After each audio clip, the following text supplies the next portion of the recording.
2 and 2 cancel out, and 60 divided by 1 equals 60, but this answer is completely wrong because we didn't follow the PEMDAS rule. PEMDAS is an acronym that shows the order of operations in math. P stands for parentheses, E for exponents, M for multiplication, D for division, A for addition, and S for subtraction. Operations inside parentheses and exponents are done first, then multiplication/division, and finally addition/subtraction from left to right. Multiplication and division, as well as addition and subtraction, have equal priority. Thank you for staying with us until now. By subscribing and liking, you give us the energy to create even better content. According to the PEMDAS rule, we have division and multiplication here, so we move from left to right, and we solve the division using the KCF rule.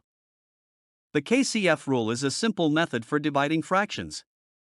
According to this rule, we first keep the first fraction as it is, keep, then change the division sign to multiplication, change, and finally flip the second fraction to its reciprocal, flip.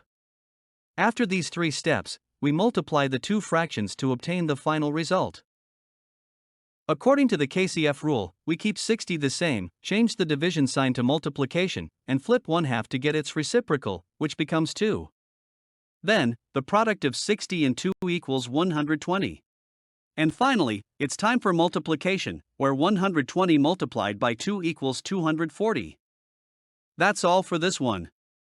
Join our growing community by subscribing today. Let us know in the comments what you want to see next.